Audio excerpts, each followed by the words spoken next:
आपण राजकारणामध्ये आहोत की वेड्यांच्या बाजारात, अशी खोचक प्रतिक्रिया मुख्यमंत्र्यांनी उद्धव ठाकरेंसोबतच्या विमान प्रवासानंतर सुरू झालेल्या चर्चेवर दिली। मुंबईहून नागपूरला जाताना मुख्यमंत्री देवेंद्र फडणवीस आणि उद्धव ठाकरे एकाच विमानात होते। यावरून राजकीय वर्तुळात चर्चा सुरू झाल्या। दोन्ही नेत्यांनी या विमान प्रवासावरून एकमेकांवर खोचक टोलेबाजी केली। सध्या ऑपरेशन टायगर नाही तर ऑपरेशन देवेंद्र फडणवीस सुरू आहे, असा दावा उद्धव ठाकरेंनी केलाय। पंतप्रधान पदाच्या शर्यतीत असलेल्यांचे पंख छाटण्याचं काम सुरू आहे, असं उद्धव ठाकरे म्हणाले। परभणीतल्या सभेमध्ये बोलताना उद्धव ठाकरेंनी भाजपवर जोरदार हल्लाबोल केलाय। तर नितीन गडकरी पंतप्रधान झाले असते म्हणून त्यांचे पंख कापून टाकले आणि त्यांच्या निष्ठेत इथेनॉल मिसळलं, असा टोलाही उद्धव ठाकरेंनी लगावला। 20 वर्ष पदावर राहून परभणीत साधी पिठाची गिरणी सुद्धा सुरू करता आली नाही, असं म्हणत संजय राऊतांनी खासदार संजय जाधवांवर जोरदार हल्लाबोल केला। उद्धव ठाकरेंचा फुटीर खासदारांच्या मतदारसंघामध्ये दौरा सुरू आहे। यावेळी परभणीतल्या सभेत संजय राऊतांनी बोलताना संजय जाधवांवर टीका केली। उद्धव ठाकरे यांच्या स्वागताकरता धाराशिव शहरात बॅनरबाजी करण्यात आली। बॅनरवर निष्ठावंत कार्यकर्त्यांचा मेळावा असा उल्लेख होता। ओमराजे निंबाळकरांच्या कार्यालयासमोर ही बॅनरबाजी करण्यात आली, पण ओमराजे निंबाळकर शहरात दाखल होताच हे बॅनर हटवण्यात आले। ऑपरेशन टायगर नंतर उद्धव ठाकरे हे दौरे काढतायत। या सभांमधून उद्धव ठाकरे भाजपवर निशाणा साधताना दिसतायत। अशा स्थितीत राज्याचे ग्रामविकास मंत्री जयकुमार गोरेंनी टीका केली। उद्धव ठाकरे फ्रस्ट्रेशनमध्ये आहेत। एक एक करून लोक सोडून गेल्यावर फ्रस्ट्रेशन येण्यासारखी परिस्थिती निर्माण होतेच। अशात माणूस काहीही बोलतो, त्यामुळे फारसं लक्ष देऊ नका, असा टोला जयकुमार गोरे यांनी लगावला। उद्धव ठाकरे यांचं बीड दौऱ्यावेळी परळीमध्ये जंगी स्वागत करण्यात आलं। यावेळी त्यांच्यावर जेसीबीतून पुष्पवृष्टी करण्यात आली। शिवसैनिकांनी मोठ्या उत्साहात घोषणाबाजी केली आणि बंडखोर खासदारांच्या विरोधात गद्दारीचे नारे दिले। नागपूरचे नवनियुक्त पोलीस आयुक्त विश्वास नांगरे पाटील यांच्या राष्ट्रीय स्वयंसेवक संघाच्या मुख्यालयातील भेटीमुळे राज्यभरात राजकीय वादाला तोंड फुटलंय।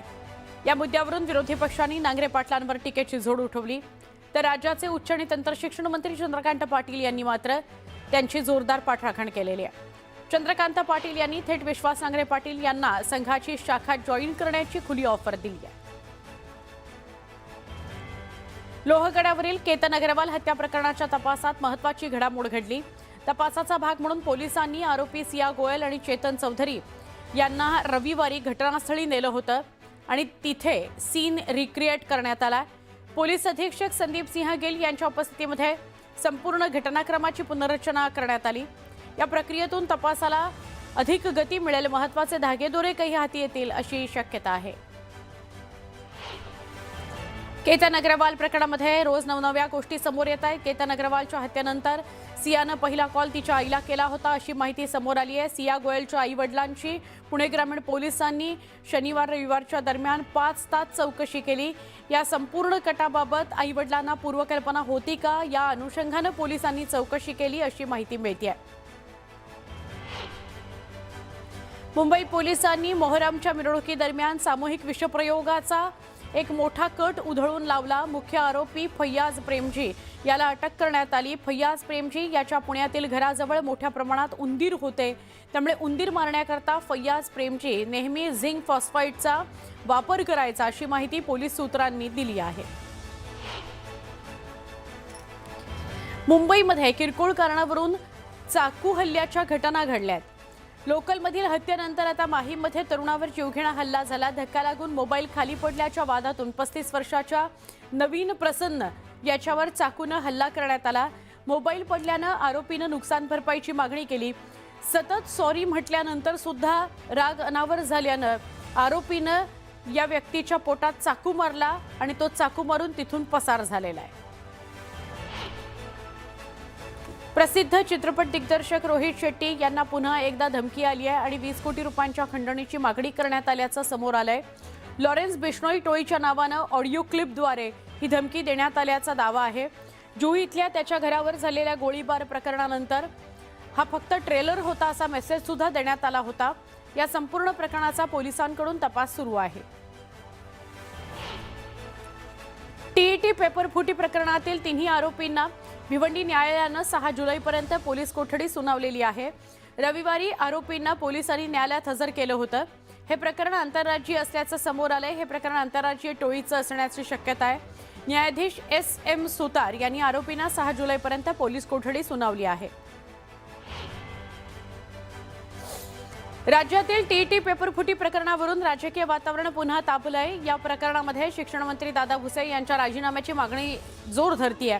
युवक काँग्रेसनं मुंबईमध्ये आक्रमक आंदोलन केलं। मंत्रालयासमोरील मंत्री दादा भुसे यांच्या शासकीय निवासस्थानाबाहेर आंदोलन करण्यात आलं। कार्यकर्त्यांनी सरकारविरोधात जोरदार घोषणाबाजी केली। टीईटी पेपर फुटी प्रकरणामध्ये सोलापुरात मनसे आक्रमक झाली। शहरातील कन्ना चौकामध्ये मुख्यमंत्री, उपमुख्यमंत्री आणि शिक्षण मंत्र्यांच्या पोस्टरवर अंडी फेकण्यात आली आणि मनसेनं सरकारचा निषेध केला। यावेळी मनसे कार्यकर्त्यांनी राज्य सरकारविरोधात जोरदार घोषणाबाजी केली। नीट नंतर टीईटी परीक्षेतही पेपर फुटी झाल्यानं विद्यार्थी आणि पालकांमध्ये संताप आहे। दोषींवर कठोर कारवाई करून भविष्यात अशा घटना रोखाव्यात अशी मागणी यावेळी मनसे आंदोलकांनी केली। नागपूरमधील न्यू इरा या रुग्णालयाच्या मेडिकल स्टोअरवर अन्न आणि औषध प्रशासनानं मोठी कारवाई केली। विनापरवाना औषधसाठा ठेवल्याप्रकरणी 20 लाखांहून अधिक रुपयांचा औषधसाठा जप्त करण्यात आला। आयुक्त तुकाराम मुंडे यांच्या निर्देशांनंतर झालेल्या तपासणीमध्ये अनेक गंभीर त्रुटी समोर आलेल्या आहेत। रुग्णांना विशिष्ट मेडिकलमधूनच औषधं घेण्यास भाग पाडलं जात असल्याचं उघड झालेलं आहे। सांगलीमध्ये पत्रकार परिषद घेऊन पालकमंत्री चंद्रकांत पाटील यांनी ड्रग्ज विरोधात करण्यात येणाऱ्या कडक कारवाईची माहिती दिली। यापूर्वी ड्रग्ज विरोधी मोहिमेची मुख्यमंत्री देवेंद्र फडणवीस यांनी दखल घेतली आहे। स्वतः रस्त्यावर उतरणार असा इशारा चंद्रकांत पाटील यांनी दिला आहे। शाळा, कॉलेजेस आणि इतर आसपासच्या पानटपऱ्यांमध्ये तपास सुरू आहे। पावसाळी अधिवेशन संपल्यानंतर 10 तारखेला ड्रग्ज विरोधात पदयात्रेची घोषणा देखील करण्यात आलेली आहे।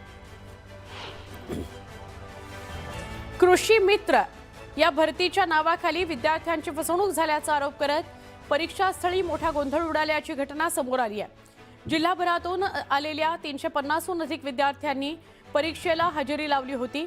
मात्र 25,000 रुपये मानधनाऐवजी कृषी उत्पादन विक्रीवर कमिशन देण्याची माहिती समोर आल्यानंतर विद्यार्थ्यांनी संताप व्यक्त केला।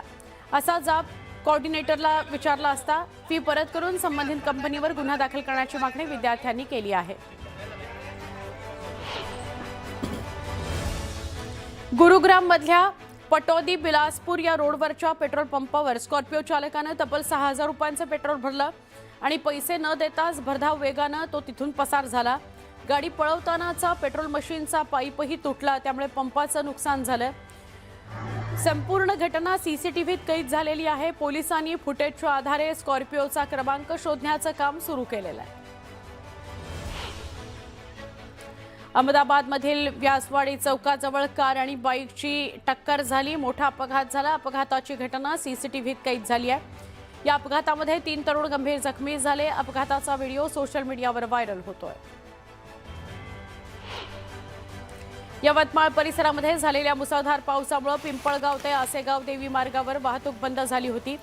पुलाची उंची कमी असल्याने पाणी थेट पुलावरून वाहू लागलं। दरम्यान काही नागरिकांनी जीवाची पर्वा न करता पुलावरून वाहणाऱ्या पाण्यातून मार्ग काढण्याचा प्रयत्न केला, त्यामुळे मोठा अपघात होण्याची शक्यता होती।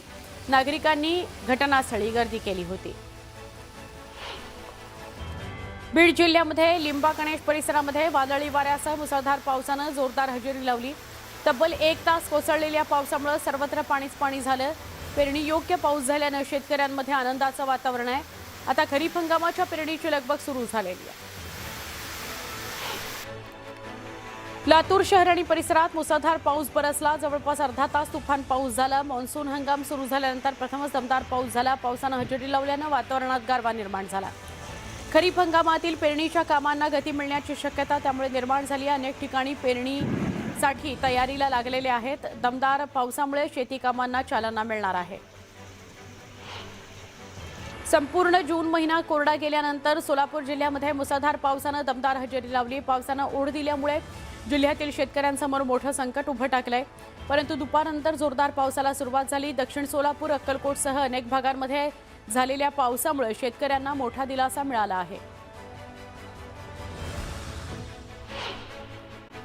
मरीन ड्राईव्ह इथल्या समुद्रातून आता सी प्लेनचं उड्डाण होताना दिसणार आहे. जागतिक पातळीवरील प्रमुख शहरांच्या धर्तीवर नरिमन पॉइंट इथं उभारण्यात येणाऱ्या मरीना प्रकल्पामध्ये सी प्लेन्सही उतरवण्याची सुविधा दिली जाणार आहे. महाराष्ट्र किनारी क्षेत्र व्यवस्थापन प्राधिकरणानं या प्रस्तावाच्या मंजुरीकरता केंद्राच्या पर्यावरण विभागाकडे प्रस्ताव पाठवला आहे.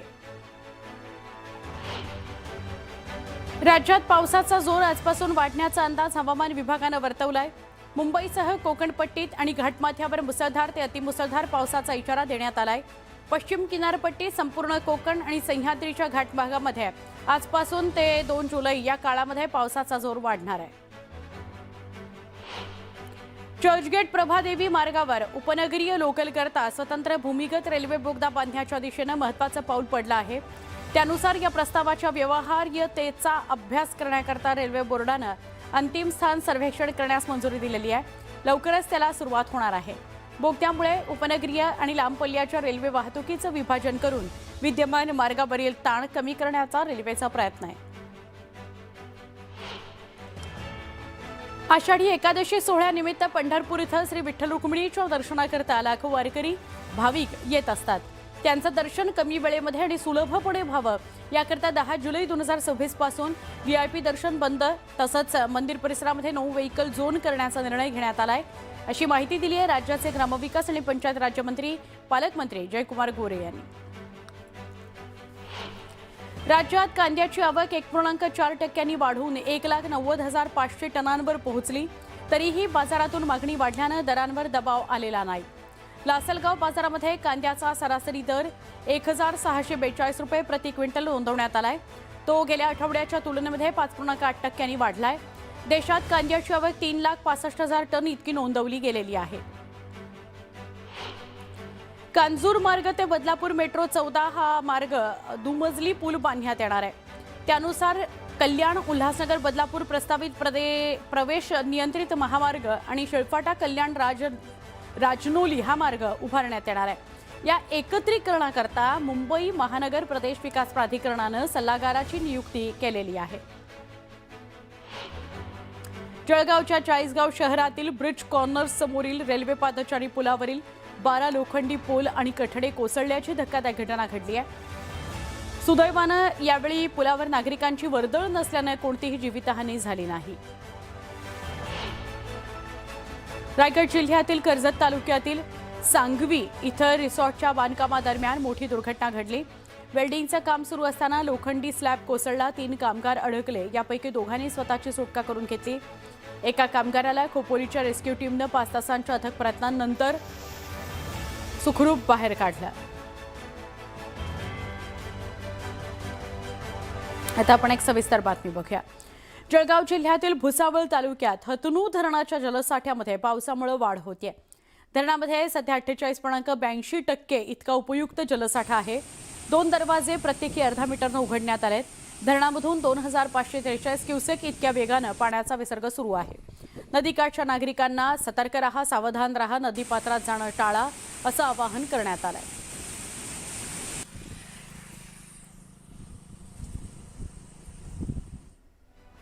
ऑपरेशन टायगर 2च्या यशामध्ये सिंहाचा वाटा असलेले केंद्रीय मंत्री प्रतापराव जाधव यांनी पुन्हा एक मोठा गौप्यस्फोट केला. लवकरच ऑपरेशन टायगर 3 सक्सेस होईल आणि त्यासाठी प्रयत्न सुरू झालेले आहेत. त्याकरता ठाकरे गटाच्या आमदारांकडून प्रतिसादही मिळतो आहे, असं केंद्रीय राज्यमंत्री प्रतापराव जाधव यांनी म्हटलंय. पंढरपूरमध्ये एका कार्यक्रमात बोलताना राजू शेट्टी यांनी मुख्यमंत्री देवेंद्र फडणवीसांना टोला हाणला. चांगलं काम केलं, लोक डोक्यावर घेऊन पंतप्रधान करतील असं विधान राजू शेट्टींनी केलंय. तसंच मराठी माणूस पंतप्रधान व्हावा असं आम्हाला सुद्धा वाटतं, असंही यावेळी बोलताना राजू शेट्टी म्हणाले. टीईटीच्या पेपर फुटी प्रकरणावरून काँग्रेस आक्रमक झाली. जळगावामध्ये शिक्षण मंत्री दादा भुसेंच्या निषेधार्थ आंदोलन करण्यात आलं. महाराष्ट्र काँग्रेसचे कार्यकर्ते दादा भुसेंना राज्यात फिरू देणार नाहीत असा इशारा त्यांनी दिला.